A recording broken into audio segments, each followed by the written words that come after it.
Hello, good morning, good afternoon, or good evening, depending on wherever you are. And you are welcome to the Civic Space TV here in Uganda. And we welcome you from 2024. It is a great new year, 2025. And this is going to be our very first episode of the Civic Space TV show. Well, I'm going to be your host today. Derek Mugabe is my name. And I have a list of very informed individuals, women, and great gentlemen as well, around 5, 6 of them. And they'll be joining us today on the show to discuss different issues. So, unlike different other shows where we get to focus particularly on the community or women affairs or students affairs or anything, could be parliament, anything else. Today, we get to bring you all the hosts in one show. So call it the Civic Space Roundtable or the our very own media roundtable. So you have the host of the diaspora show here. You have the host of the women speaking and women rights show here. You have the host of the university, the inter-university debates here. And you also have the host of the community show right with us today on the call. Well, and today we do not have like a formulated topic, but just these different show hosts are just going to be talking and giving us highlights about 2024 in the different shows, and the rest of the hosts will briefly discuss, and they'll also give us their takeaways for the new projections and what they aspire to do or to achieve, or who they wish to host in this new year 2025. So without further ado, I'm going to ask all of them to come through, and I think I'll begin with Lynn to introduce herself and tell you guys the show that she does, and then we shall see who next up. So Lynn, please. Hi everyone, a very good morning. I suppose you're only in Uganda, I want to believe. So it's a good morning here. I'm glad to be here. Thank you, Derek, for hosting us. So I host the Uganda Diaspora Show, and we've been having quite a number of interesting events this year. I must say I want to appreciate first of all our audience for always keeping it here with us and making sure that we are updated with what's going on in Uganda and of course abroad, where our friends, relatives, and everybody that is in diaspora resides. Thank you very much, and I look forward to what this conversation is all about, and especially because we are looking into 2025 and seeing a brand new year and what might come our way. So I look forward to so much, and trust me, 2025 is going to be even better and great. Thank you so much, Lynn. I nearly stopped you because I felt like in 1 second you're about to preempt the whole conversation around the show, but I'm glad you called it an introduction. So next up, I'll ask Isaac to please introduce himself and what show he hosts, and we can see how to go about the other panelists.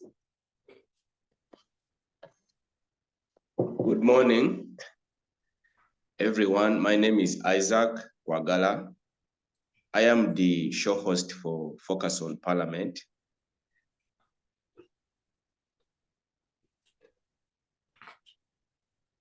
If we are having some new viewers on the show, maybe they would like to know what the Focus on Parliament is in like basic or literal terms. Focus on Parliament is a program that is aimed at exploring conversations and processes in Parliament. And on the other hand, it is aimed at demanding public accountability regarding the parliamentary processes. So that is the summary of what we do.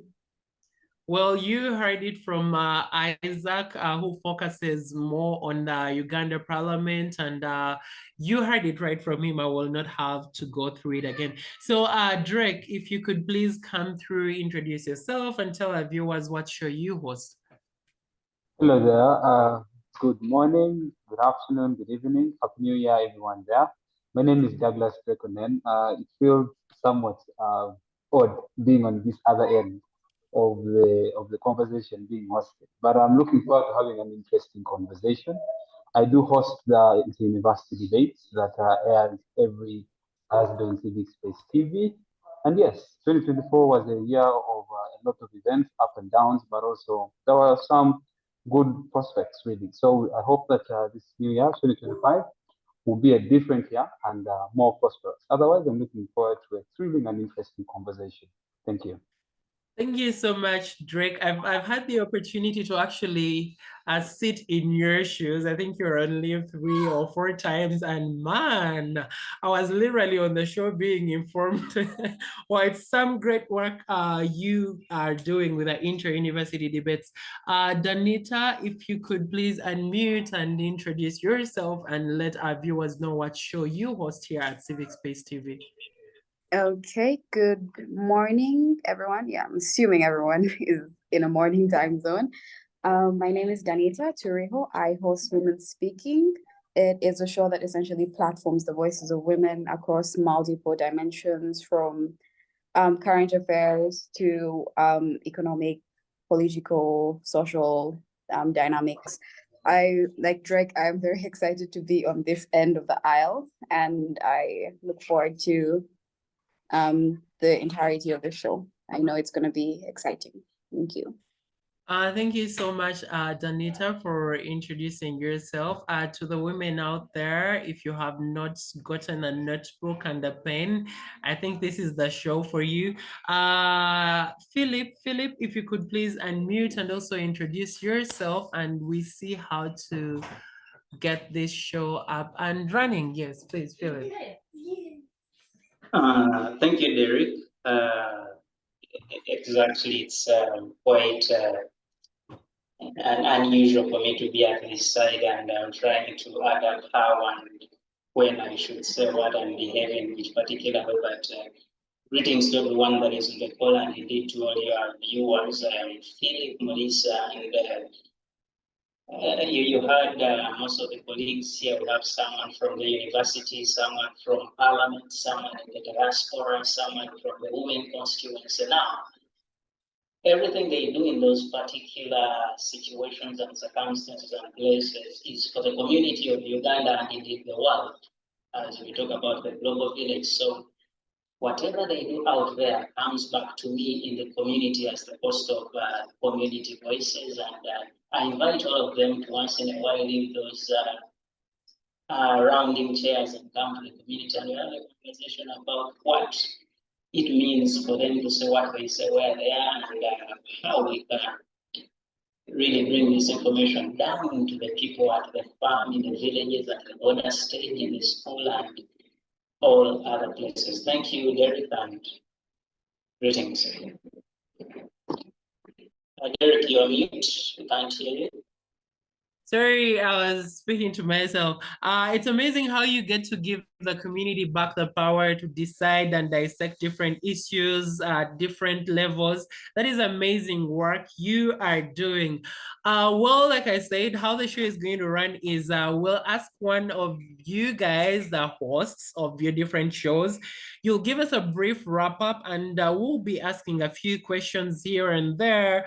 And you guys are allowed to chime in or interject and briefly discuss those different issues.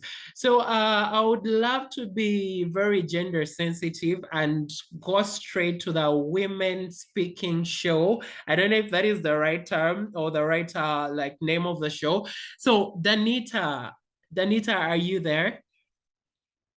Yeah, I'm here.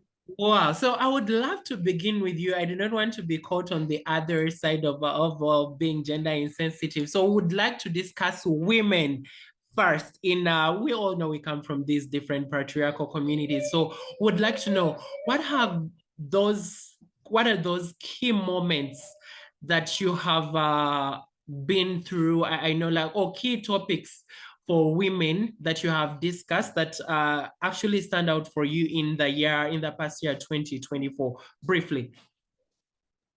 Okay, thank you so much, Derek. I would say there are, though honest, every topic will stand out, and I'm not just saying that, but in particular, we did have a topic regarding sex workers, and we did have someone from the industry come on board, and I think for me that was a bit of an enlightening experience.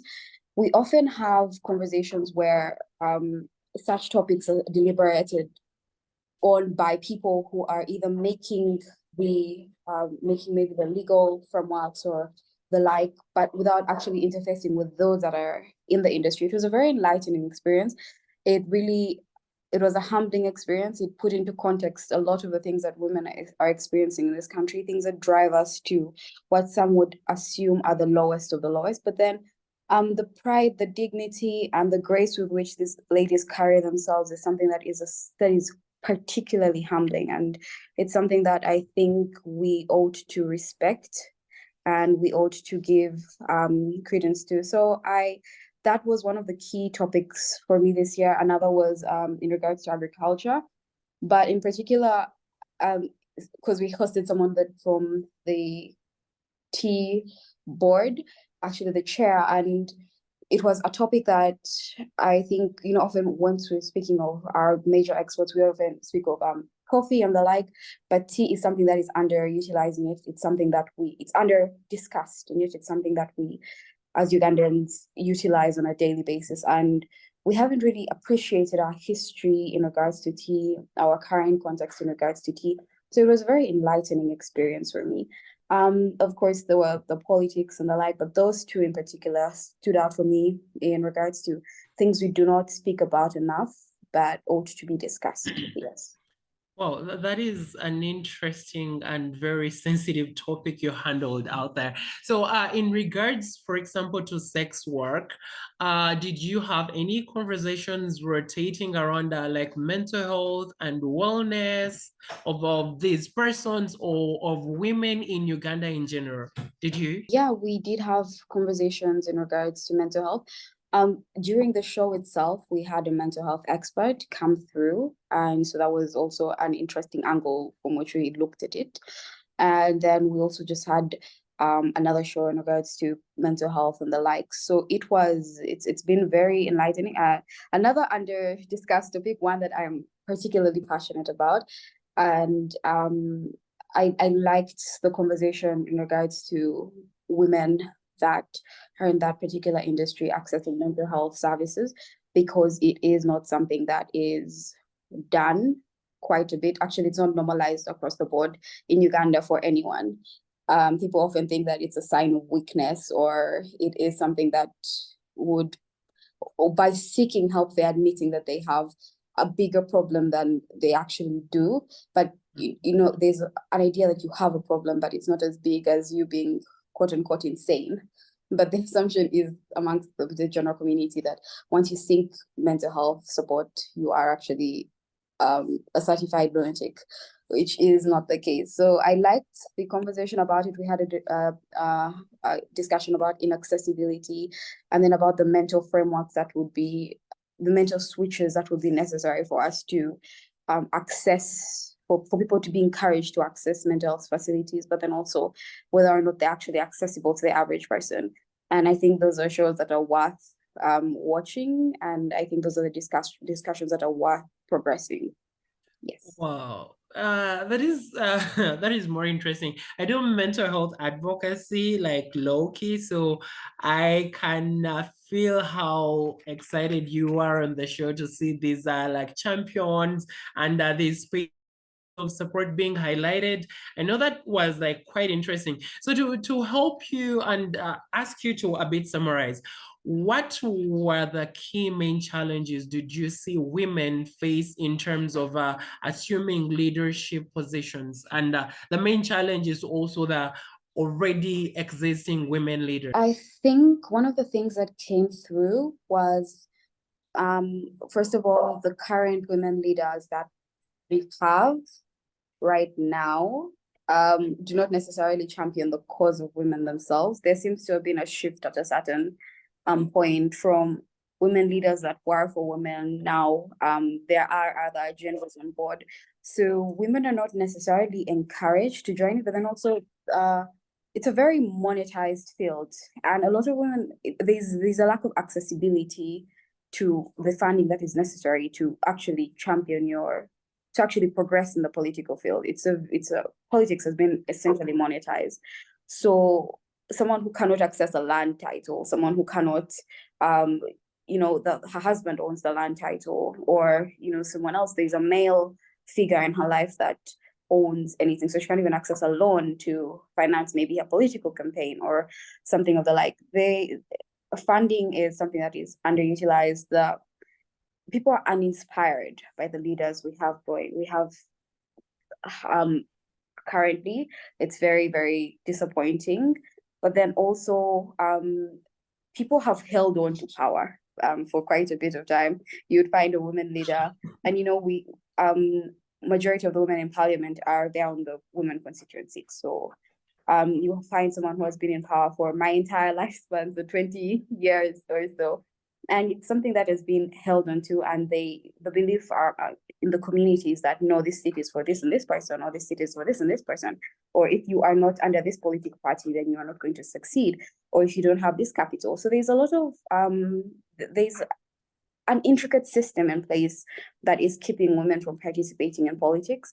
And I think it ought to be dissected piece by piece for us to get to a place. I haven't obviously highlighted as much as I can in regards to it. There are, of course, shows. I encourage people to watch the shows, but there is a system that is keeping women behind, and it is something that we ought to pay more attention to if we actually care for the future of the country. And then I would also just like to highlight very briefly a thought that we always that is always communicated in the shows. If we didn't have these particular positions designated for women, do you as an individual believe that we would have that number of women in parliament matched or exceeded?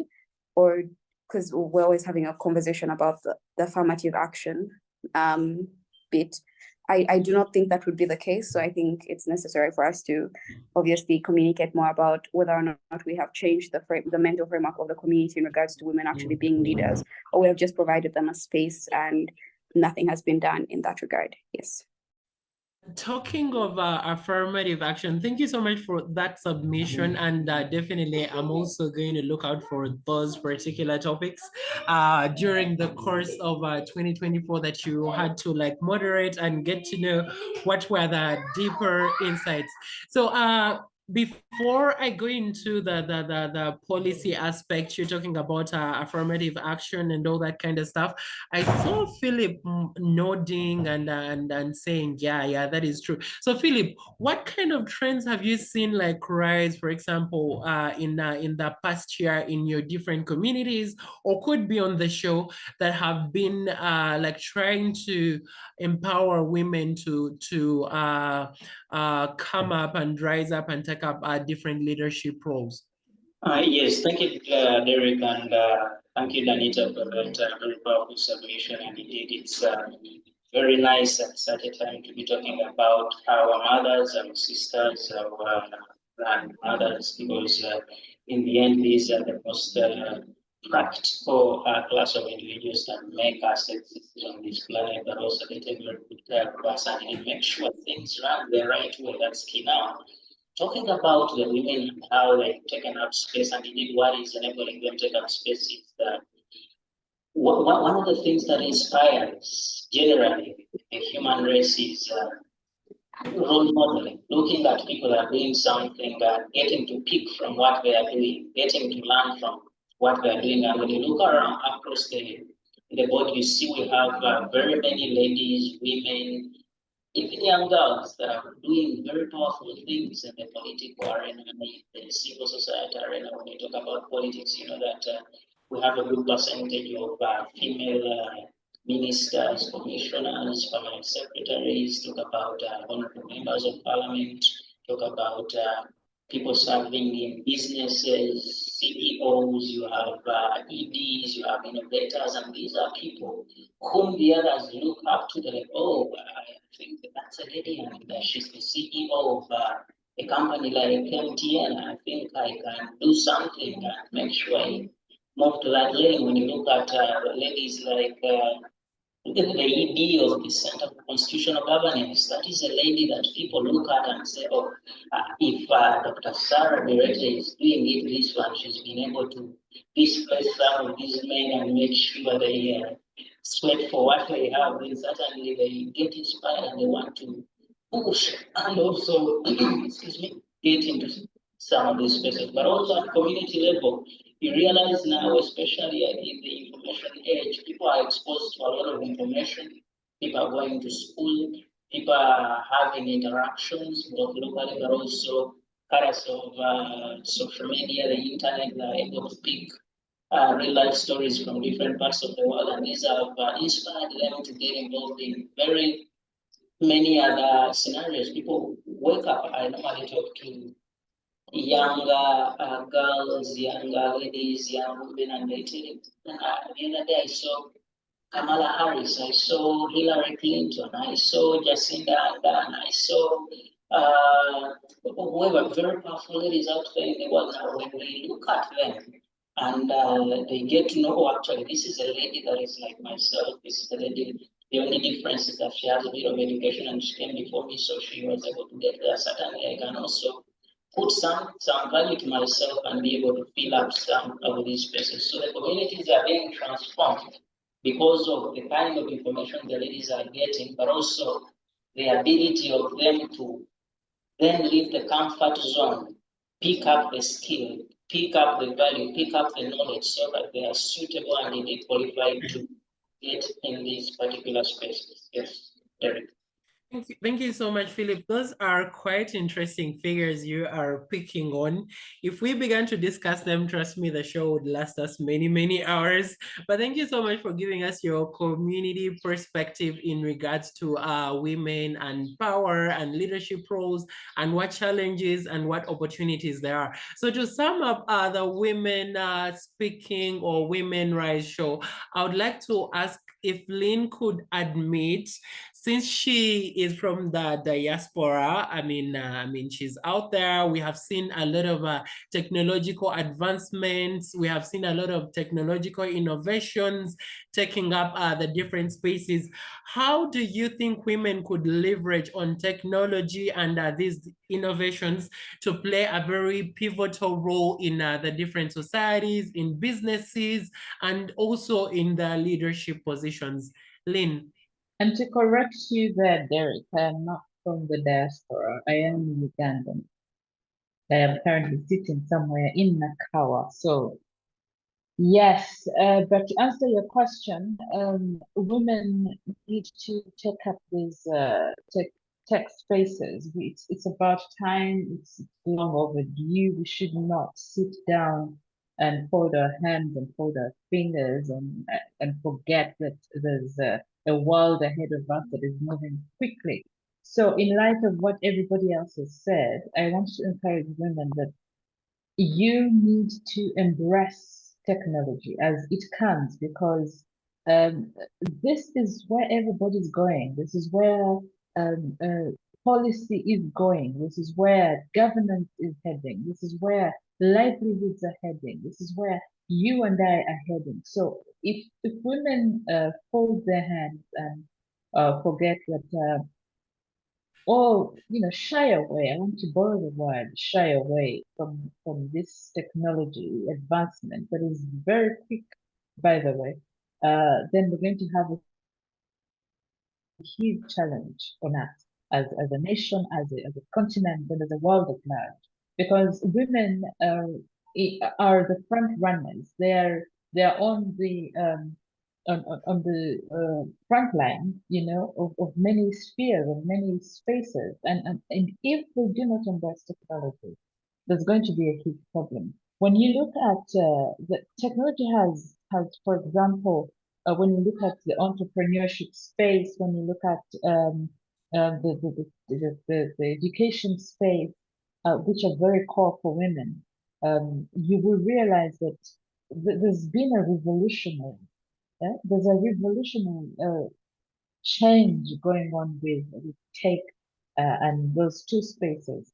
We are seeing that e-commerce is taking over, and we know that women here in Uganda, but even globally, women are the most entrepreneurial people we have. And so if they're going to embrace technology, it is going to ease their life. We have seen changes happening in the Middle East because of technology. I mean, technology is not just the machinery; it's not just the digital spaces. It's a huge change that encompasses innovation, that encompasses industries, and it is most of it is groundwork. So by the time we all catch on it, it has taken leaps and bounds everywhere. So I want to encourage women, and I really appreciate my colleagues who've had conversations with women, that we ought to embrace innovation and technology. We need to embrace, we need to snap out of our closets and get out of our corners as women and champion the innovation and technology spaces, because this is where the world is going. In fact, I want to say, and I want to stand by my word, that in Uganda, we're still quite behind on that front. Our uptake of technology and innovation is still on the low. We're still hesitant. We're still probably waiting to see how the rest of the world functions with it. But I urge everybody that whatever technology comes our way, AI, look at what AI is doing. AI is literally in every corner of our spaces, of our work, of our families, of our day-to-day activities. So I want to encourage everybody, you, the women, the children, technology is the key, because I don't see another revival in this world in the next few years if we are not tech savvy, if we're not at least have an idea of what is happening in that space. And I think Derek, really, even then, we maybe in the next few years or so, we're going to see that maybe the conversations we're having here on Zoom could change. Who knows? We could have a whole other space where we get to have conversations about the world and what's happening around us. So let's embrace innovation and technology, and let's see where that takes us. Because I have seen people admire, I've seen people make changes in their lives, I've seen people make changes in their workspaces because of innovation, because of technology. Thank you so much, Lynn. Also for the correction. I think I misread the profiles. I'm really sorry about that. But to the women out there, you have heard it from Lynn. You really need to embrace technology, because the future, as much as the future is female, it is also technological. So if you embrace technology, then we definitely will have a future that is more female. So I would like to a bit shift gears and now go over to the inter-university debates. Drake, are you there? Yeah. Wow, interesting. So Drake, would like to know, what were the most significant political issues or debates that resonated with students as you hosted the show this previous year in 2024? All right. First and foremost, thank you for hosting us, and also thank you for stepping in when necessary. You're doing tremendously well, and Those great were host. quite big shoes for me to fit, by the way. So please.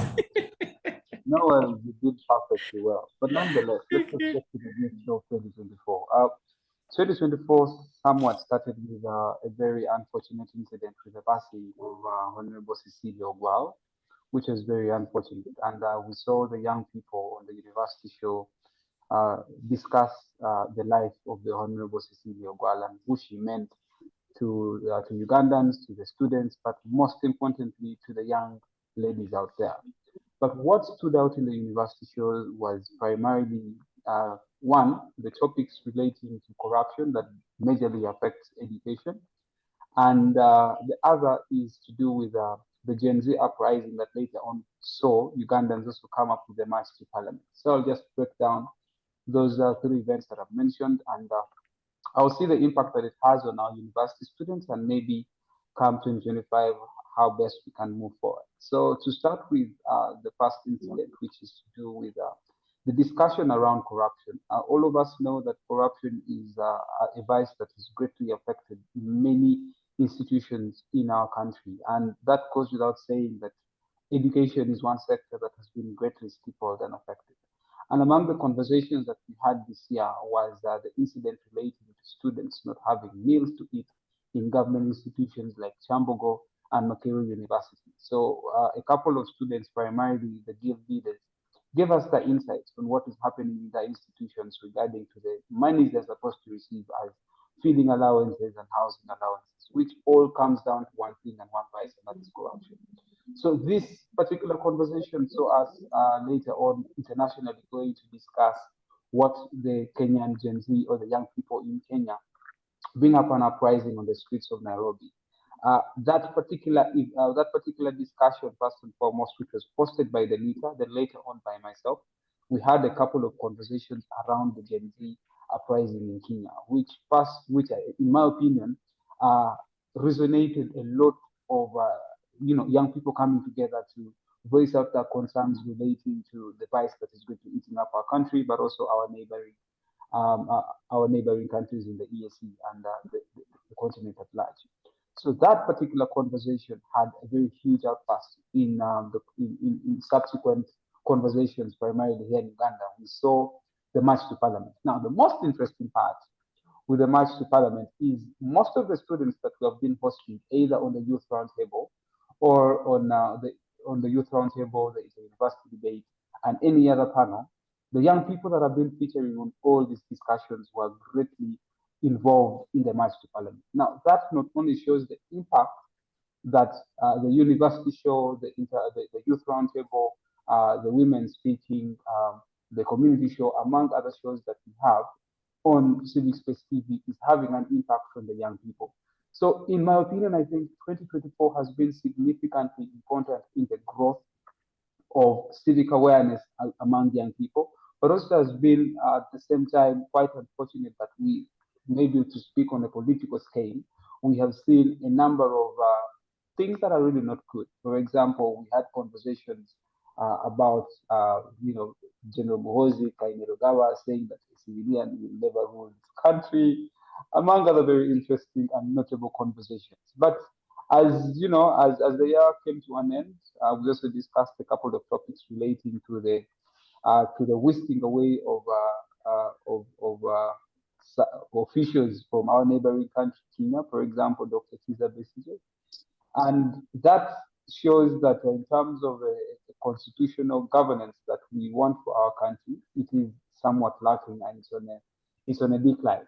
So the students have had a very interesting year 2024 in regards to sharing their insights and their opinions of the matters of national importance and growth of this country.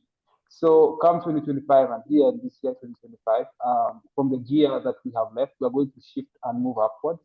And I hope that the new year presents us with an opportunity to discuss more issues of growth, but also issues that can see many young people get involved on the table of decision making. Otherwise, I think we are on the right trend. Civic Space TV and everyone on this particular panel, all the moderators, Derek, Dean, Danita, Isaac, our colleagues who are not on the call, unfortunately, that is Okot, we have Kidega, we have Judith, among others, for tremendously, having an impact in the community, but also making the people get engaged in the conversation. I think we may sit back and look at what we do as something that is very small, but if at all we have to sit back and look at the impact that we have in terms of gearing conversations and having the community engaged, the impact is enormous. And for me to you, I would say Happy New Year, and thank you very much. Yeah, thanks. I think the impact is very clear. You are giving students a voice and a platform to express their grievances. I don't know why, because even from back then when I was at university at Makerere, it used to be the same stuff. Government students, their accommodation fees are being delayed, their meals and all that kind of stuff. But anyways, I'm glad at least there is a place where they can express and their grievances and get to reach out to the responsible authorities. So now I'd like to dribble the ball in the line of the parliament, the march to parliament and the Gen Z riots strikes back in Kenya. So I would like to roll the ball now to Isaac. What did this mean to Parliament when young people were marching both here in Uganda and in the neighboring country in Kenya? And did we see any political figures or organizations rising up to resonate with them, to join their cause? Yeah, so if you could please paint for us a picture from the parliamentary perspective. Thank you, Mr. Moderator. The march to Parliament, specifically in Uganda, was a direct result of the protests that transpired in Kenya, resulting from the youth's actions to challenge what they viewed as a draconian legal measure in the tax policy that had been advocated by the Kenyan government.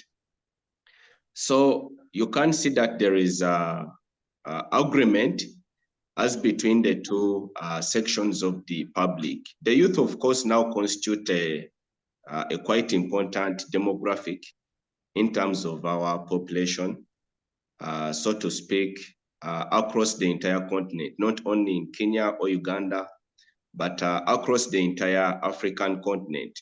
So the impact in Uganda was quite serious because the Ugandan youth felt that they had been emboldened by the protest action of their counterparts in Kenya. And of course, the grounds for those actions are also quite legitimate because, as you know, we have also had the fair share of our corruption-related scandals in Uganda. If I am just to cite a few, the Mavati saga, that was extremely notorious.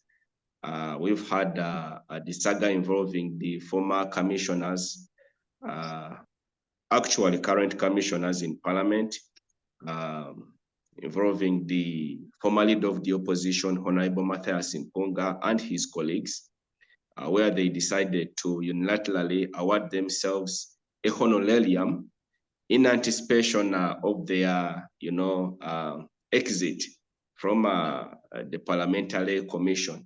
So there is so much. We are having, the day-to-day corruption issues in the various agencies, ministries of government, which has gone on unabated. So the youth felt that for once, they had to rise up, take matters in their own, hands and put some sort of stand to force the government to compel it to, check this corruption. So the successes of that can be debated. You could say it's a mixed bag of fortunes because on one hand, the advocacy was quite strong. It actually prompted a response from the president where he came out to address the protest actions and termed them as the work of external actors and saboteurs who were hell-bent on destabilizing the country. Then we saw the resultant prosecutions before the courts of the law, many of the youth being arraigned and charged. But as you know, most of those cases have now since aborted due to lack of sufficient evidence to really pin them. But I think for me, the biggest takeaway is that increasingly, there is a trend where the youth are now pretty much more involved in the governance affairs of their country, unlike in the past. And I think for me, I would like to relate it to the emergence of, youthful leadership across the governance spectrum of the country. I would refer to the emergence of Honorable Kyagulanyi as an opposition leader. I think that has been a very big inspiration for the youth. So they feel that they now have the capacity to challenge the status quo, the oligarchy that has overstayed. Drake has alluded to the emergence of General Muhoozi Kainerugaba as a quasi-military political figure. Of course, that's wrong on many fronts because he's a serving military officer, and yet he proclaims, political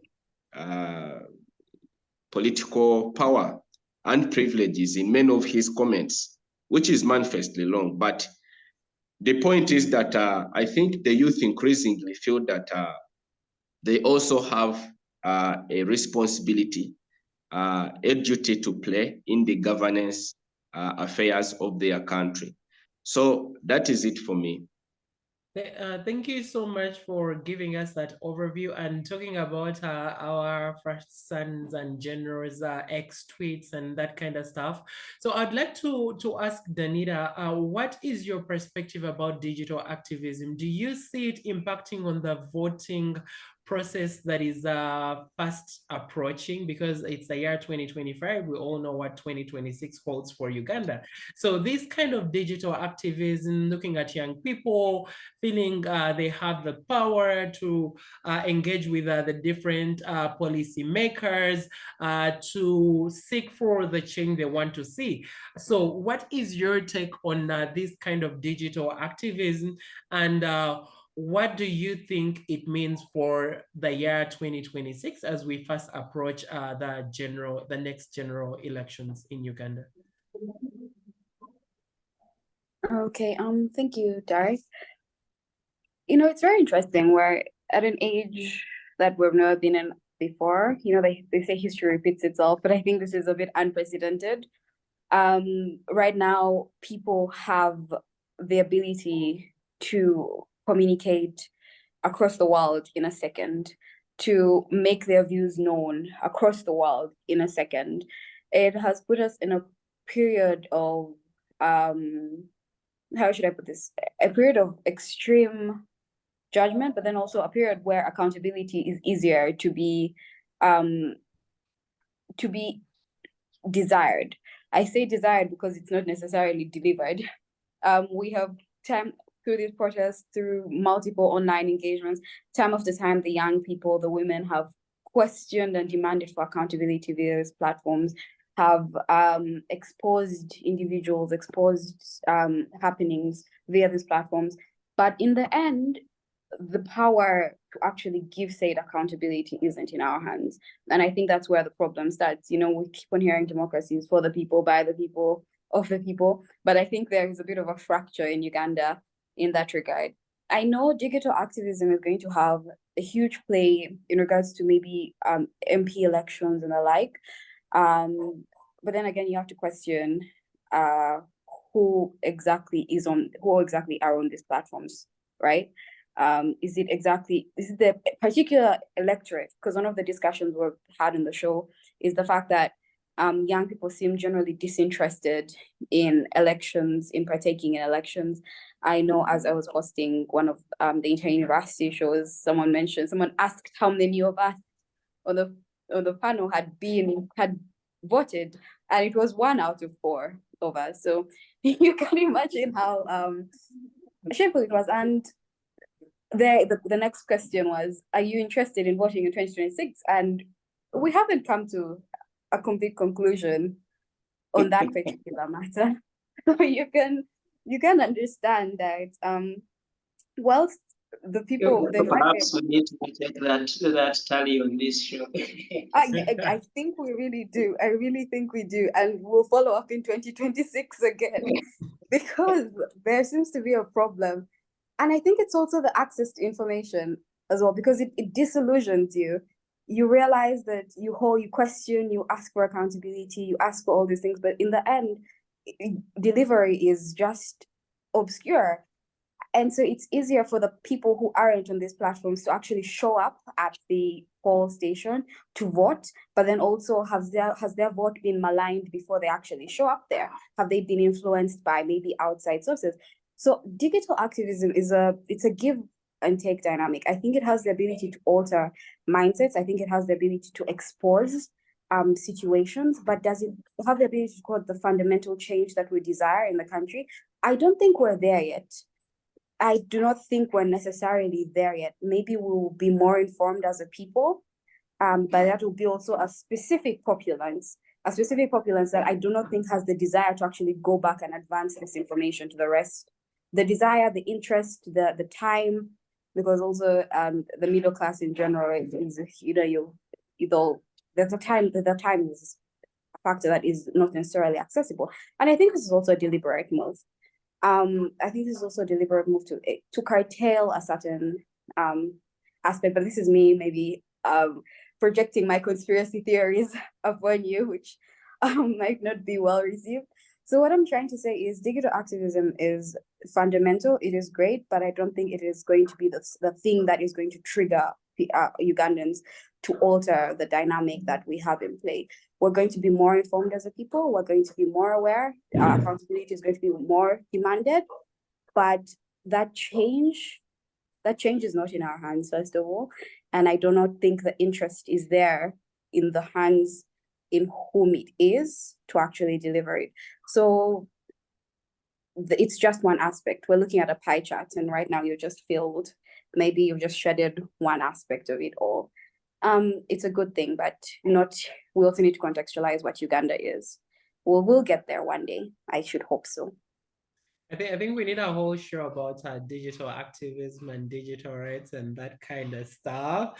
So I will be looking forward to formulating that topic with the right team, and we'll see how we can intersect it. So to wrap up the inter-university debates, Drake, how do you think universities can be able to support meaningful, respectful, constructive, and impactful political debates amongst students to be able to deliberate on different issues affecting them, or different policies that universities keep formulating over time? So how do you think universities can be of support to creating and supporting these kind of platforms for students to politically thrive? Right. I think the first thing that universities ought to do is to give the students the platform and the opportunity. And in giving the students the platform and the opportunity means that students can ably disseminate their opinions and thoughts. But most importantly, I also have to say that universities oftentimes have the rights or the abilities of the student leaders have been greatly stifled down. And that goes without saying that we have seen notable universities in our country, Uganda, such as Makerere University, where we have seen numerous suspensions and expulsions from the universities because students are, basically standing up for their rights. And that alone shows that universities need to give the students, or need to have the political will to let the students freely exercise their civil rights and liberties. And that goes without saying that the institutions themselves need to be more open to letting students exercise their mandate and exercise or air out their views and opinions. But that is on the first stage of letting the administrations allow the students to freely exercise their civil rights, freedoms, and liberties. But also, it now goes down to the students themselves. I think for students to actively and ably engage in political and policy discussions, they need to be informed. Students ought to try and go as much as they get out of the way and read as much as possible. Benita just mentioned something to do with digital activism.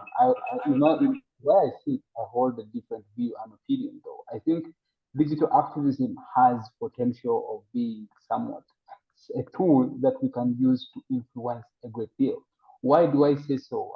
We have just seen what has happened in our neighboring country in Kenya. It started with tweets, and from tweets it took the young people to the streets. And the age we are in is no longer the era of the gun. The era we are in is just a matter of having a smartphone and typing, and then going all out there and having a change in skill. Yes, we could. The argument could be that very many Ugandans do not have access to this. The internet penetration is low, but it is a stage that we are moving to, and it's something that we are getting there. Otherwise, as I conclude on the argument that students and universities to be actively engaged, to have conversations and influence policies, I will just reinforce the point that I said, that firstly, the administrations of the universities need to freely let the students exercise their political rights, freedoms, and liberties without any interruption. That means independence of the student bodies and leadership, to freely let the students exercise their rights.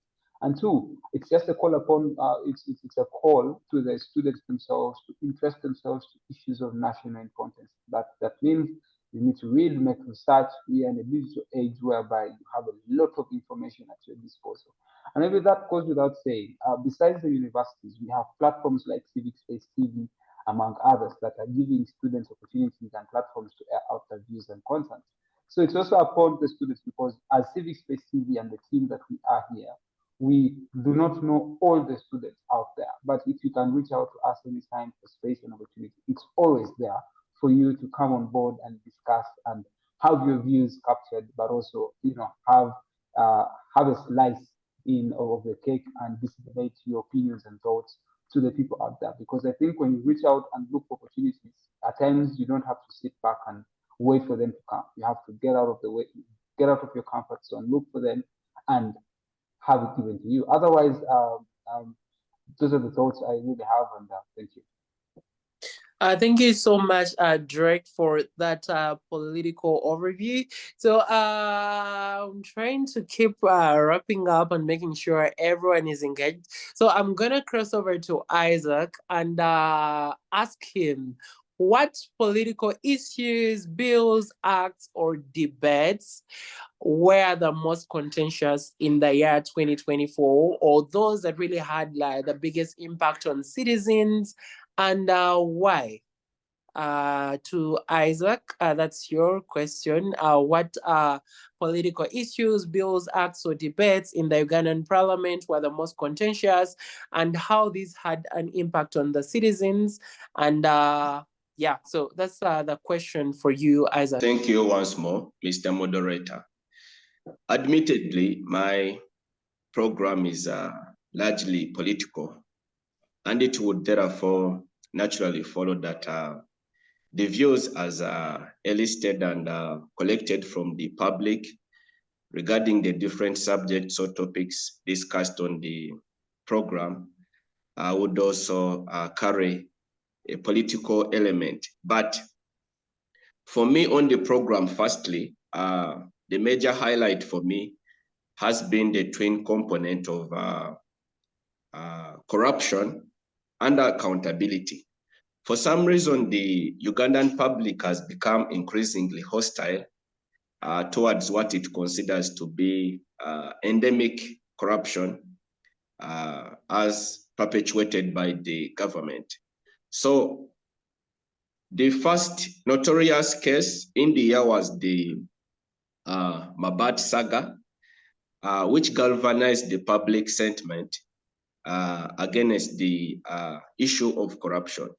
And my judgment is that the public, couldn't take it that people, high-ranking officials of the government, ministers, a finance minister, a prime minister, a speaker of the parliament, could stoop that low to the extent of, stealing iron sheets meant for the indigent of Karamoja. I think it's a scandal of epic proportions, and thus the resultant anger really from the public. Of course, we know how that matter since has progressed. There were a number of prosecutions targeting a few individuals, and the Raja group was essentially exonerated. But I think the point the public wanted to stress is that they needed to see some concrete action being taken by the relevant government agencies, the criminal and legal institutions of the state, to check this crime, the crime and immorality, that is corruption. Then the second issue, of course, which is strongly related to the first one, is the case of the Speaker of Parliament, the Right Honorable Anita Among, who was then the target and subject of a wave and range of sanctions from the foreign powers. First, Britain, then secondly, the United States, again, touching on the issue of corruption and human rights abuses. So you see how, consistently, the element of corruption is really weaving through the entire governance conversations, both in Parliament, but also by extension to the wider public. And then, of course, we had the infamous Poga scandal, where the former leader of the opposition, in conjunction with other, colleagues on the Parliamentary Commission, resolved in one of the sessions to actually pass some sort of honorarium in anticipation of their, exit from that platform of responsibility. So that also, the interesting now element with the Mpunga scandal is that it involved a high-ranking member of the opposition, actually the then leader of the opposition. And the public found it rather unconscionable that the opposition, which has the core responsibility of checking government, ensuring that the government is accountable to the public in terms of management of the public fund, was actually now complicit in the same crime of stealing from the public. So that was quite a serious debate, and the ramifications of the same are still reverberating through the, the public domain up to now. We are now wrestling with the implications of the split in the party, the perceived split, because the former leader of the opposition has gone on to declare a new political outfit. And then there seem to be elements within the party that seem to agree with him, whereas the larger group is still condemning him. So I think that is going to continue even to impact on the forthcoming 2026 general elections. But you can feel that the sentiment of the public is that they want the matter of corruption to be stemmed. There have been other discussions in Parliament regarding the coffee bill, for example. This has also been elicited, provoked a lot of public interest, unprecedentedly so, for the reason that it is a source of economic lifeline to a significant percentage of the Ugandan population, especially here in central Uganda, some parts of eastern Uganda, some parts of western Uganda, especially in the Rwenzori area, Kasese, and the like. So the public thought that the government had betrayed it by pushing through a measure, a legislation that aimed at merging components of an autonomous institution or agents of government with the mother ministry. The justification of the government was that this was aimed at rationalizing, doing away with the bureaucracy, wastage of public resources and funds. But the public had another perspective altogether. It thought that, for a critical cash crop, an anchor cash crop like coffee, it should have an autonomous and independent agency, which is aimed at, facilitating the growth of that cash crop and assisting the farmers with inputs, with issues like market, so that then there is actual value for their money, and also, the labor that, they invest in the growth of this crop. So that has also been a major debate. However, the major highlight again has been the twin component, like I highlighted earlier, between corruption and accountability.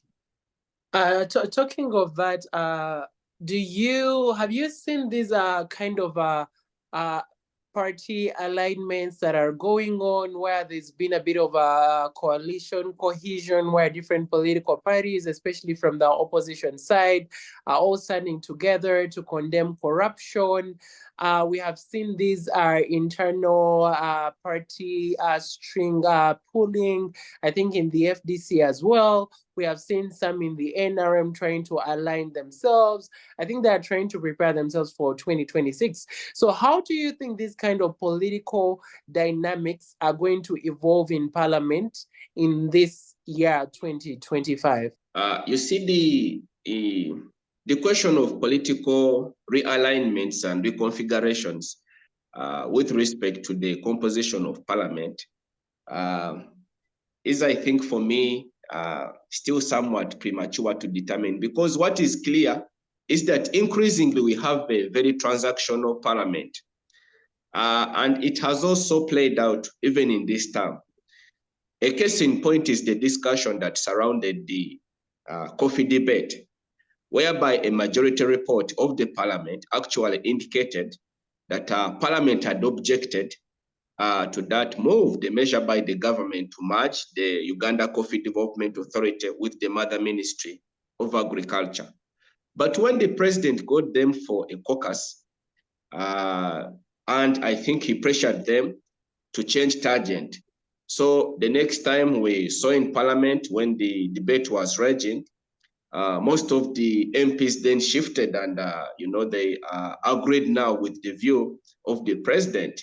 And the allegation is, of course, as is the norm, that money exchanged hands and they had to do the bidding of the president. So to relate it with the political aspects of the political alignments and reconfigurations as we head into 2026, I feel that even for the opposition, this is going to prove to be very difficult for the parties, the respective parties in the opposition, to enforce cohesion or unity. Because we have had, I think, 2 notorious or even 3 cases of members of the opposition denounce their political parties. We have the Honorable Bwanika, we have the Honorable, I forget his name, but in Injero, the member of the National Unity Platform.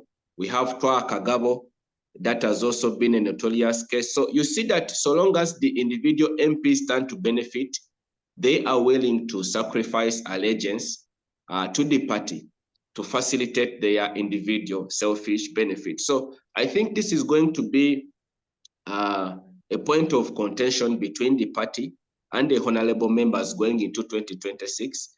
And also, given the fact that the emergence of the amorphous political outfit that is PLU has also emerged, it could further complicate the political calculus of the opposition, because now there seems to be an attitude, a growing attitude, that you need to align yourself with the outfit of the first son to gain some sort of favor, either to be appointed a minister or to one of the commissions, the committees in Parliament.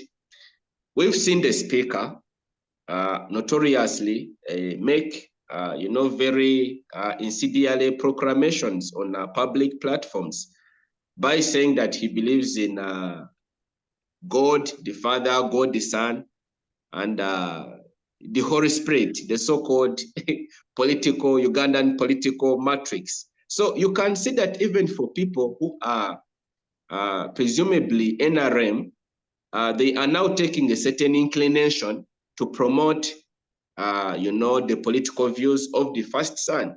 Of course, the calculation is to ensure that they stay within the good books of the powers that be, with the view of promoting their selfish political interests at the expense of party allegiance. So that, for me, is my analysis regarding that. Thank you so much, Isaac, for that analysis. It was so deep. I think to summarize it up for Ugandans, I think it rotated around corruption and the failure to like provide accountability. But I'd like to ask Lynn to chime in and let us know or give us her mind on how does she think Parliament can address different challenges in the year 2025.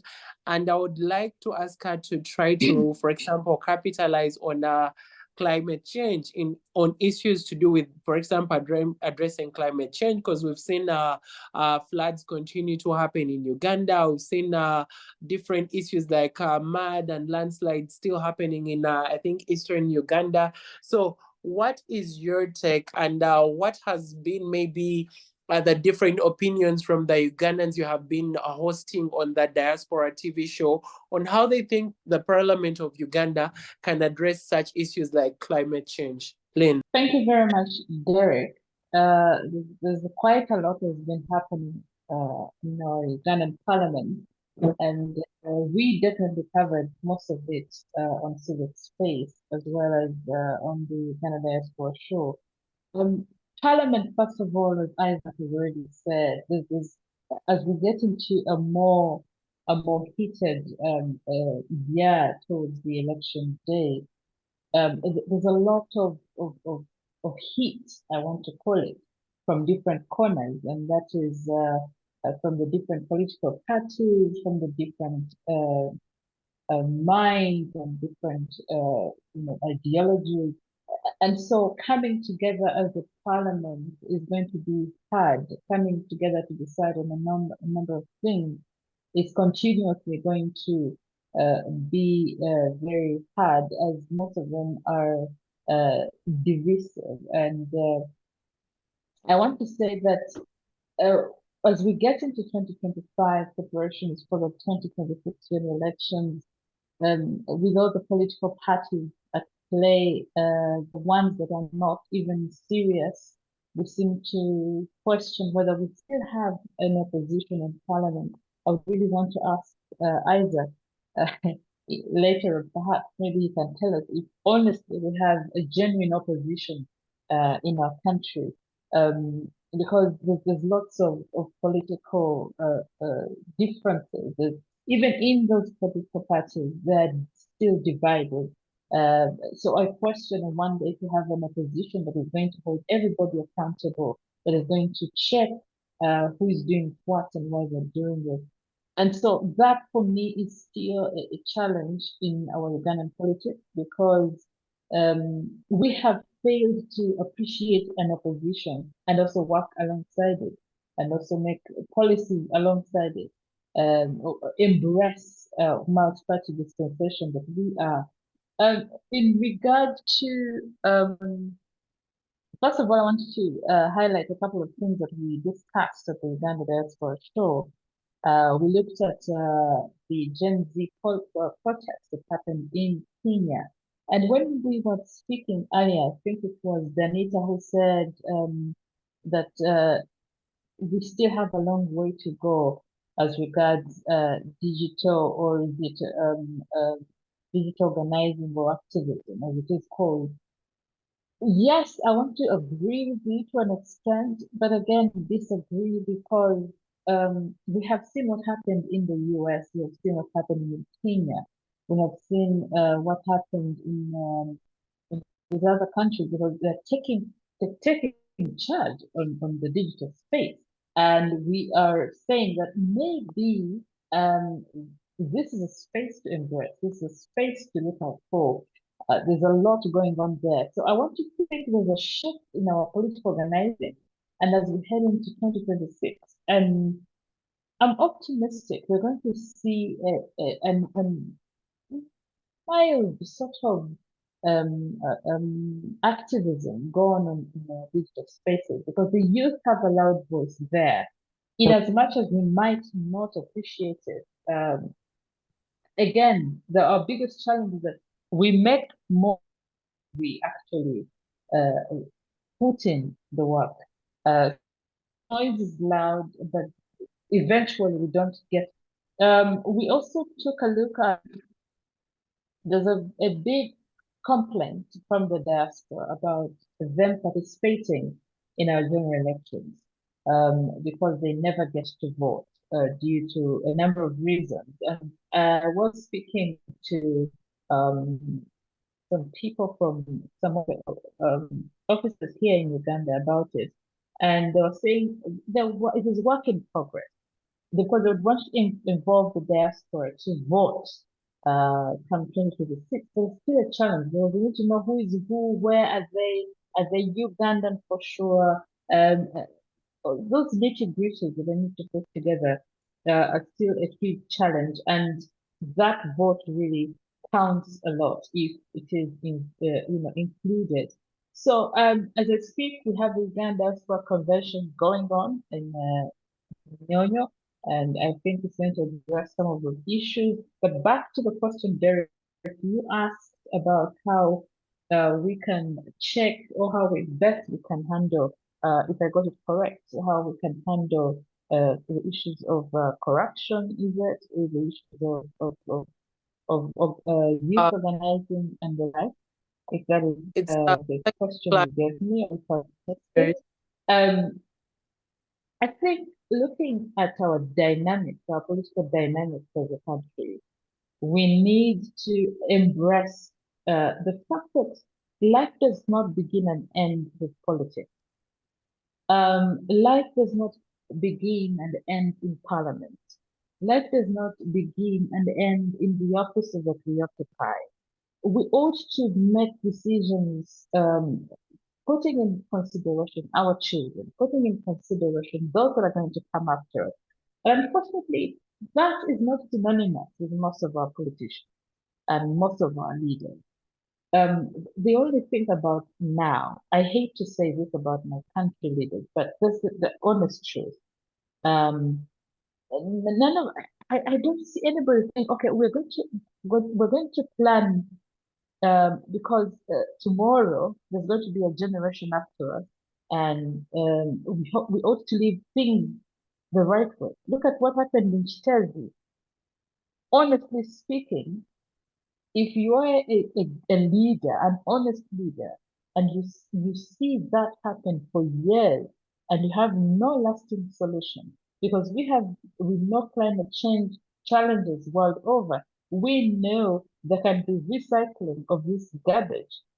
Why don't we embrace the new innovations in place? Why don't we think beyond our next meal? Why don't we think beyond the tables and the desks we occupy? I keep asking myself that you're given a position of responsibility, but unfortunately, you're thinking about the now. You're not thinking about tomorrow, and this cuts across. It cuts across our leaders, our normal leaders, but even our political leaders. They go to parliament, and honestly, if you're to have an off-record, a simple conversation with them, you tell them, meanwhile, I think I just need to get the next money and get out of here. The plan is not futuristic. The vision is so basic. And unfortunately, we are subjected to those leaders. And for as long as we are subjected to those leaders, then we are bound to have huge challenges. And that is not only in parliament, it's not only in the entire government sphere, it is also it trickles down from top down. And that affects us in the decisions we make, in the policies we make. If we are not looking beyond today, if we are not looking beyond tomorrow, then we are bound to have a challenge, a huge challenge going forward. So Derek, in my submission, I don't know how many minutes we have. I have a meeting coming up, but conclusive of me, I think I want to say that we need transformative leaders. We need futuristic leaders, people who are going to embrace the future and know that what we are doing now is going to affect the years to come. And we have seen this. They have themselves been telling us, you see, in the past, things were like this, now they're like this. You see, we ought to be really more introspective as we take on leadership roles. So I would expect that as we prepare for 2026, we're going to see new politicians come on board. We are seeing already others are campaigning. We are going to see that everybody is excited about the political plan that will be 2025. But honestly speaking, I would really request our leaders to be more introspective, to be more futuristic in their thinking, in the way they promise to lead, and in the way they promise to debate policy and make policy. Thank you so much, Lynn. I don't know how long you still have with us, but I think you answered most of the questions that I had prepared for you. So I don't know how long you are still here. We could maybe try to wrap up with you, then I can return to Isaac. I don't know how much longer you're going to be here. I have about 10 minutes, so I don't Cool. know. I'm gonna just roll up your final question, and then you can. So, how do you think Ugandans in the diaspora can engage more with the cultural perspectives, the social developments back here in Uganda?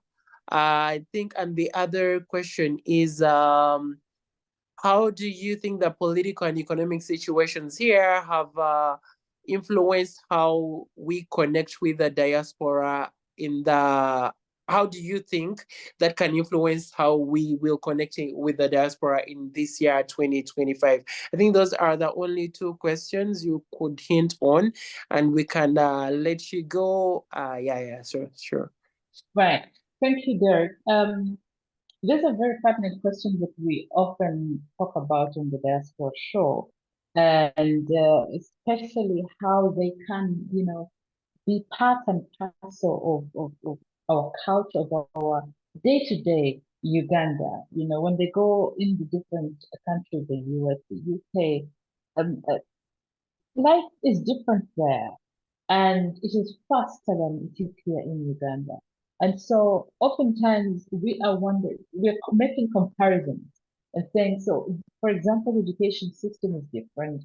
For example, the culture there is different. So we often have conversations about how best the diasporans in Uganda can, feed back, and not only in terms of remittances, because they do hugely in that area, not just remittances, but also in the way of life, the way of life. And the biggest challenge has been what the other question you said is political and economic situations back home. Most of them have said they cannot, for example, invest back home because of the economic situation, because of the political climate. We have seen sanctions from the US over our top leaders in the country. We have seen human rights violations in the country. We have corruption that has eaten into the fabric of what this country is all about. And so when you have this conversation, what you will hear is that they are not enticed, they're not excited, they have not received much incentive on those three fronts, the political, economic, and of course, the most important one is the human rights space, because back there, I beg your pardon, our name has been tarnished because of our human rights violations. And as we get into the political season, definitely, this is where it all hinges.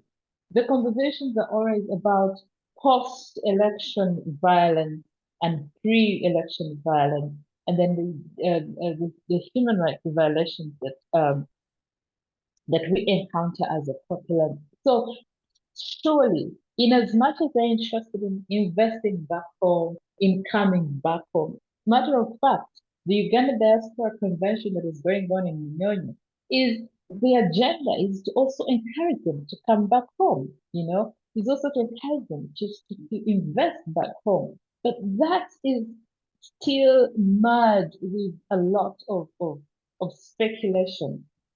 I beg your pardon. It's also merged with a lot of dishonesty. People are telling us stories that you get money and you want to invest back home, and you will, for example, send money back home to somebody, and they will use it for their own things. So the money is not safe. That is one. Their money to invest, even if they had the money to invest back home, they're not safe to invest back home because their money disappears. Their corruption again. So putting in place incentives to encourage the diaspora to come back home, putting in place, we have quite a number of scattered deaths, diaspora deaths across the different ministries and the departments. And so the query here is, why are there many deaths? They're not giving the right services to the diaspora. Our embassies back home, rather in the different countries abroad, equally understaffed. They do not help much because those are some of the issues that come up in the show. The other issues that are not involved in the political and social transformation of the country. They feel excluded. Another reason why this Uganda diaspora conversion is going on is so they can feel included, is so they can hear their voices. And I really applaud the Minister of Foreign Affairs, also applaud the government of Uganda for coming up with the Uganda diaspora conversion. It's because it is going to change. Maybe they're going to have more conversations around the challenges they encounter as diaspora people, and maybe they'll have those addressed going forward. So politically, we need to create a more encouraging, a more safe, a more politically inclusive environment for everybody, and not. It is also rumor, it's also thought that most of the Uganda diaspora are opposition, which is not true. It is not true from my encounter with the different people. They say we are not opposition. We just want change. We just want to see systems work. We want to see our people safe. We want to see human rights upheld. We want to see uh, the basic things being worked on. When you say you're working on road A, can you work on it? Can we not see now hear stories that the money for infrastructure was swindled somehow? So the mentality that most of them are opposition is also wrong, and so they need to be included. They need to be embraced. They need to be their voices need to be heard. In fact, we are saying that there should be maybe a ministry strictly for diaspora issues. Also, maybe a political head, a political head in Parliament that is elected from the diaspora constituency. And so these conversations, if we continue having these conversations, I assure you, Derek, and many others who are watching us, that including the diaspora in our day-to-day activities, in our policy making, in our economics and the economy itself, because their remittances are close to about 4 billion Uganda shillings, if I have the statistics right. Yes, it's huge, and it plays a huge role in the day-to-day economic activities of the country. So surely, I expect that in 2025, 2026, that all these issues that the diaspora are raising will be addressed, and maybe we can see that if we embrace the change, because they're different, they're in countries that have advanced in all spheres. So certainly embracing and listening to what they have to offer, I think we'll see a different, we'll see some change that is positive on the Ugandan space. And so then shall we see them, back home to invest home, to come home more often and to be proud of their country because they are also our ambassadors out there. So yes, I agree. And I hope that we shall see a difference come 2025, 2026. And I want to wish everybody the very best. Thank you, Derek, for hosting us. I hope I've answered your questions. If you have any other question for me, I could get into it, but I thank you very much for this. No, thank you so much, Lynn. I think you made us come up with that terminology, diaspora inclusion. Yes. So the Parliament needs to touch into something called diaspora inclusion. Thank you so much, Lynn, for strategically answering most of the questions, and I hope to our viewers, this is all they really expected from you, because to me, you have really answered them fully to my expectations. So I'd like, before you drop off the call, Isaac, to answer your question about the opposition, and then we can officially let you go. So Isaac, over to you. The question, if we have a really independent opposition, I think that was it. So if you could answer it, and we can officially let you go to focus on your other duties. It's an interesting question. I do not think I possess the requisite competence to answer it, given that I am not a member of the opposition. But nonetheless, let me just share my perspective. So I think, to be fair to the opposition, the environment, under which they operate is not the ideal, context for which we would expect to have an independent and strong opposition, which is performing its constitutional mandate of checking the government.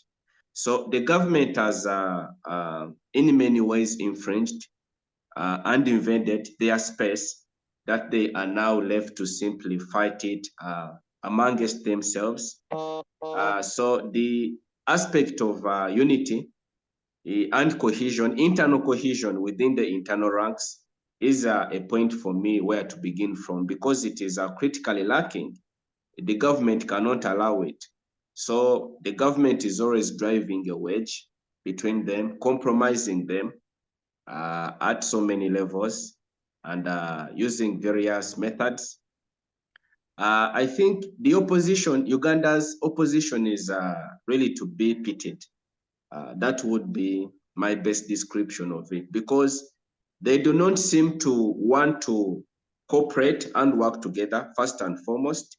You now see the wide drift in the FDC internally, before you even address the aspect of intra-opposition cooperation as between the parties. I mean internally within the opposition parties. The FDC is now split. It's a shell of its former self. You look at the predominant foremost opposition party, the National Unity Platform. It is also still railing strongly from the departure of the former leader of the opposition. Look at DP. The the leader, the Honorable Mao, claims to have engaged into a cooperation agreement with the NRM, but much to the disappointment of the lower ranks of the party. So if you cannot galvanize and achieve internal cohesion within the party, how then at a strategic and broad level can you claim to want to cooperate with the other opposition parties so that you advance a common cause? You put up a united front against the sitting government, the NRM. So for me, I think the opposition still critically lacks in the area of leadership. It is also still, strongly very selfish in terms of the people that are, leading these parties. Everyone seems to think that they can, by their own capacity, take on the ruling government and actually challenge it and oust it from power, which in my assessment that is highly improbable given the current circumstances. Because come to think about it, this is not the ordinary, ideal, government that you are challenging. It's a government, but which has its roots in a military structure. So if you are not willing to coalesce together and galvanize that unit and put up a strong united front, which would appeal to the wider public and have the confidence that you are projecting their views, you are promoting their values, and then they would support you to put up a formidable challenge. It seems to me that the dream of liberation, as the opposition is always fronting, is something that is still very far in sight, unless they really undertake these critical reforms and put things right. Right. Thank you, Isaac. If I could sort of rebut a little bit, just for a minute. I agree with you totally. My biggest challenge here is the fact that these are internal structural divisions. These are internal struggles within the parties, and this is where they lose it from. And like I said earlier, our leaders lack strategy, if I could say. Like I don't know if it is strategy, if it is I can't place it, but I know they lack a visionary approach to their politicking. And so I think most of the times they're consumed by their own interests, and so we lose out on good leadership. We lose out on possible changes that we could see. And for me, that's why I keep asking myself: do we honestly have an opposition? Because they are not, and they forget that they have a very strong NRM party, NRM that has been here, and it grows stronger by the day. And so if they come together, concerted effort, they could do something change that could, give us change. But again, still, maybe they could do something. But I honestly don't think we have an opposition. And come 2026, I am very worried for those in the opposition. I'm not political. I'm not partisan. But I tend to look at these things and I'm worried. So if we're in a multi-party dispensation, where do we fall? Who is doing what? This has been overtaken by the stronger party. I beg to submit, and I thank you very much, Derek. Thank you so much, Lynn. Thank you very much, Isaac, for answering Lynn's question to her satisfaction. So I would like to pick Philip's mind on the fact that because of these different corruption scandals and these different issues where the public, or what Philip might term as the community here in Uganda, does not trust the parliament, because they actually cannot differentiate it from the other arms of government and the different doings that is like what the executive is doing in terms of governance and leadership. So in your perspective, Philip, how do you think the parliament can be able to reinstate that trust and transparency with the community or the public or the citizens in Uganda? Yes, thank you, Derek, and indeed my senior and very powerful colleagues for the opportunity and indeed for sharing the ideas and thoughts you've had to share with us, and indeed the wider audience of Civic Space TV within this country, on the continent, and indeed at the global stage. Now, quickly as I come to how Parliament can retrieve the trust of the public, in any case, if they no longer have it, I want to make a quick comment about 2 or 3 things. One of them is, I think Lynn talked about what you called a new terminology of diaspora inclusion. And someone she mentioned having maybe a member of parliament for the diaspora, maybe a ministry or anything. Yes, we could have a department, but I think we've balkanized our society to the extent that we shall at one time have an MP for maybe a family or something like that. Look, mature and progressive politics should be one that looks at the interest of the people and how we can achieve that. And I do not believe we can only achieve the interest of a particular group of people by them having a member of parliament or minister for that matter. For that reason, we have a very huge parliament, we have a very huge cabinet, the 182, talk about 529 and thereabout. These are individuals who go to parliament. You have a member of parliament for example, for the women. You have another one who is for the constituency. You have another one who is for the elderly. You have another one for the youth. You have another one for people with disabilities. You have about 7, 8 people going there, and you have a ministry to the same. You have a ministry for, say, agriculture, then you have a ministry for Kasese, then you have a ministry for disaster preparedness. What is the interest of these people? If the interest is having a medical facility, if the interest is having standard education, if the interest is having agricultural input at a subsidized price, I do credibly think you do not need 10 people to stress this point who are feeding off the coffers of the state, which money would actually have gone to the ground to make sure the interest is catered for. You do not need 8 members of parliament, one to talk to say people with disabilities need education, another to say youth need education, another to say the elderly need to see their grandchildren in school, another to say I don't know, very many of them. We can have one person pass this message, certainly by collecting the views of the community, and we're reducing this expenditure. And in return, these monies can be taken to the ground to make sure we actually have this in place, because day in, day out, government keeps telling the people that we actually do not have money to implement all those kind of things. So I for some reason, disagree with the idea of having more representation, more MPs, more ministers, more ministries, and something to do with that. Then the other thing is to talk about we have an opposition or are they genuine and so on.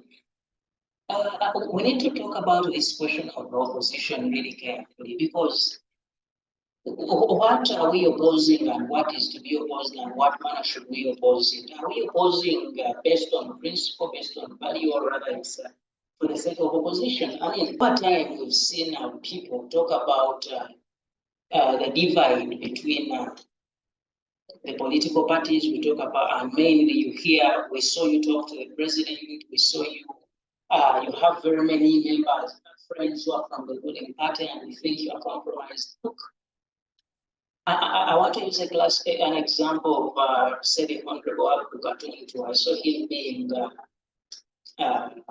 harassed so much for having engaged in a conversation with the president. I saw people were talking about the Honorable Matthias Mpuga in the case of the Honorable Segirinya and Sewanyana. And how does it benefit this country for us to invest billions of shillings in an MP like Honorable Gatuntu to be in Parliament for 25, 30 years, and you cannot meet with the president to share ideas on a few things that are contributing to the progress of the state? Why then do we invest in you? Why are we building that capacity in you? Why are we taking you for the different benchmark projects and conversations from across the world? Why are we paying a salary? Why are we furnishing your house? Why are we all these other things? And very quickly now going back to Parliament, because I noticed we're running out of time. Look. Yeah, I was actually about to ask you to try to wrap up your comments so we can focus on your show, because you are going to be the last host to present and talk about your show. So if you could please wrap up the comments, I would be delightful. Thank you so much. Quickly to wrap up the comment about how Parliament can reclaim its position and the trust of the public. Look, what does the public want? A Parliament that represents them, and what do the people want? People want education, people want to look at a clear road, people want to look at healthcare, people want to see that they can feed themselves, people want to be well represented in that particular house genuinely. And the only way Parliament goes back to this position is by listening to the people, hearing their cry, because ideally politics and representation should be someone going out there to put out what the people want. It may not be your particular interest, but if this is what the people want, then you need to focus there, because in the end you are there for the people, not for yourselves. So certainly Parliament needs to regain the trust of the people. They need to leave the Parliament. They need to come to the ground, listen to the people, pick their views, go institute them into laws and statutes and all that they have to do, and make sure these are implemented such that the people benefit from their country, basically. Thank you so much, Philip.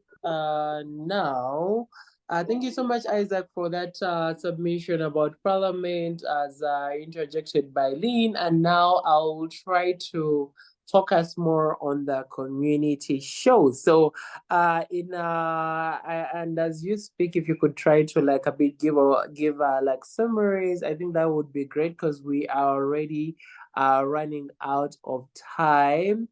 So would like to know what were those topics. I think if you could be brief and mention like 5 of them, and then we can get how to focus on them.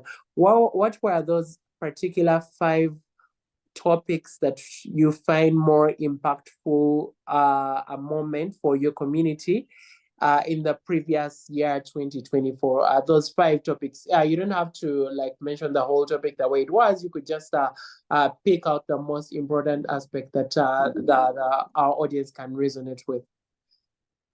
Yes, thank you so much, Derek, and again, congratulations to you and our viewers for having concluded the previous year, and indeed we look forward to having a very fantastic year 2025, and it's a very busy year for Uganda and indeed the entire world. Now, getting to the topic straight, things that got my attention. First, I need to highlight that everything that happens in the other shows actually ends up on my end, because if the politicians are talking, then they're talking about the community. If the women are speaking, it's the community. If the university students are speaking, the knowledge is to be brought to the community. So, but summarily, you look at one of the things that covered the year is we had a tragedy in Chitezi, garbage sliding over, people killing confirmed 35, and the police says they cannot account for about 96 people, and property worth millions of shillings destroyed, animals, houses. We had blockage of drainage channels, roads cut off, and having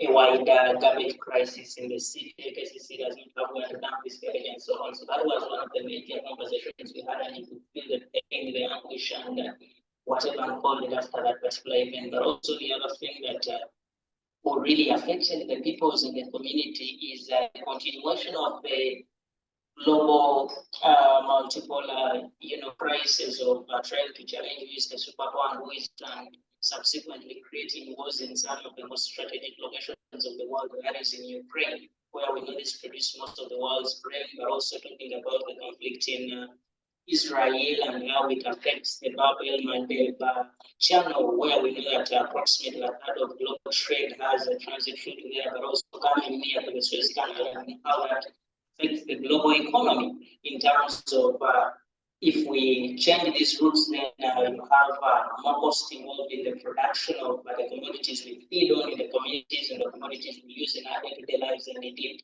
this affects the price of these particular commodities. And over time, we've been talking about inflation. Here on ground, we talk about the price of household items, cooking oil, wheat, and many Kampala people will talk about chikomando as their staple food. So when we talk about how it is affected, how deeply the community is affected, but also talking about some of the other topics. Recently, we were towards the end of the year, we are celebrating the International Day of Persons with Disabilities, and we had a show about these individuals and their experiences in the community and their isolation and the stereotypes and how they're able to survive in this world. And we had accounts from a series of leaders, and it's heartening to hear the testimonies of these people on how the communities are putting them aside and how they cannot access essentials, on how they cannot access education, and how the constructions around the city and indeed in many public places there is no access to people who cannot move, to people who cannot see, people who cannot hear. They're not catered for, and this was one of the painful conversations we had in and out there. But also last year, I should maybe talk about, I think someone talked about it, the issue of climate change. And we had very many adverse effects of climate change, including very high temperatures. And when they became cool, they became too cool, and we saw the changes in the season. We saw flooding from parts of the country that never had the flooding. We saw prolonged drought in the western part of the country, and we know how animals were dying. We know how plants dried out, and that part of the country experienced famine for some time. We know what happened here in the central region. We know what happened in northern Uganda. So some of these things affected the community so adversely that communities were on the call out to see that they can get a bit of help from the government, but also the international community. So briefly, those are some of the things that shaped the year, and indeed many more others we could talk about, but for time. Yes. Well, thank you so much for wrapping up your 2024 community show. But I'd like to ask one question before I pose the other. What advice do you have for the different community leaders out there who are looking forward to being like you? It's a bit personal, but you are a community leader. So they would like to create these kind of inclusive and supportive environments where people can come up, air out what issues they are facing or could be challenges, or be able to share the different opportunities that different young people or other underprivileged people, could be the disabled or women in the community, can tap into. So what kind of advice do you have for such community leaders, and what kind of opportunities do you think they can seize to get to a different level, to be able to push their communities ahead in this year or the coming years? So thank you, Derek. Now, quickly, I want to link that to what I think guys have discussed a little earlier, talking about their position and how they cannot participate fully given the situation they are in. Look, Derek and viewers, you must understand that there is not such a time where the opposition experienced a smooth or easier way to break the pattern. I do not think it was very easy for the for our independence heroes to counter the colonial governments, because these are people who were armed, they were resourced, they had total control of our countries. I don't think it was very easy to oppose King Louis and Marie Antoinette regimes in France. I don't think it was very easy to oppose Muammar Gaddafi or to oppose Omar al-Bashir, or you remember the times of the American Civil War. The opposition did not have to wait for what, quote unquote, the person that was inflicting the pain onto them to give them a good condition. You remember slavery. Remember how Africans were killed. You remember how we got to the 19th Amendment in the United States of America, allowing women to vote and participate in all the other civic activities.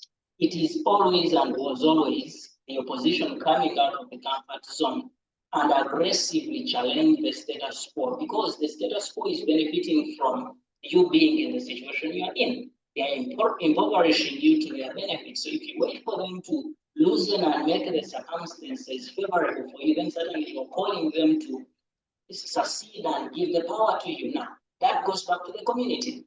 No one is going to come from wherever they are. No one is going to come from London or New York or Paris or Beijing, wherever, to come and make your community a better place for you.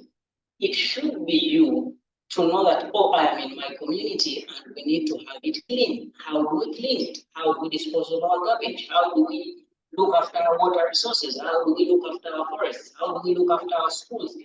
It is you to transform the community. So if you are a youth leader out there and you want to create impact, even before you come to the community show, you become like Philip or Isaac or Rick or Derek. No, make sure where you are, you look at the interest of yourself and your family and indeed the community, and nurture it and feed it and make sure you grow it to the interest of yourself.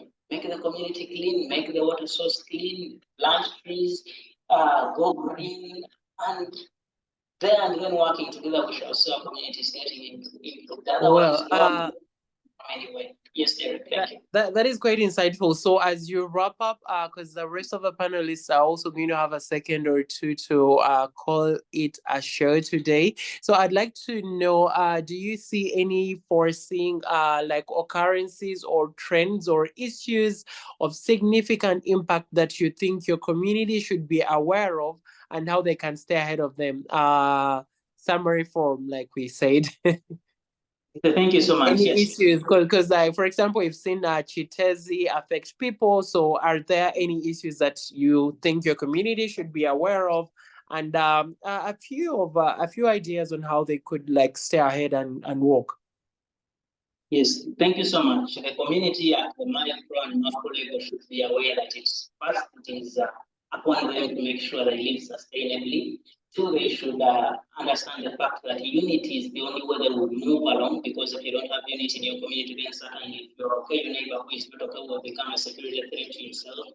And three, they should be aware of how the world is transforming, and they should be ready to embrace some of these challenges. I heard him talk about the technological advancements. We're talking about artificial intelligence. We're talking about green energy. We're talking about electric cars, and these are things that are going to drive the global economy. Statistics show that in the next 50 years, we shall have this part of the economy, the green economy, running 80% of the global economy. So the community should be able to interest itself in these skills so that in the next 50 years, they are active and reasonable members of society and the world for them to be sustained. Otherwise, if they do not, then they are doomed and they are certainly going to cease to be important members of the community. Thank you. All right, thank you so much. That was it from Philip. And for those our viewers who do not know him, he hosts the community show. So if you haven't tapped in, you could get your tabs and then you check out, keep tabs on the community show. They always have those glaring topics that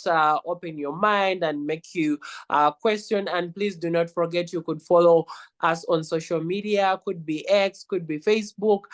You could also comment on our YouTube channel, which is Civic Space TV, during the show or after or anytime, as long as it is convenient for you. So I'd like to roll the ball now to Danita to make her conclusive remarks in a few seconds as we wrap up the show where we have been hosting the hosts of our different segments of Civic Space TV.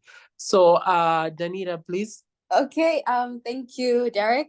This has been a very exciting show. It's been a really strange experience being on this end, like I said at the start of the aisle. So going forward, I can just say that we're all really looking forward to 2025. I know the topics will be extremely exciting, given that we're going into election period, but then also the rest of the world is transitioning. I know America is transitioning to a new period.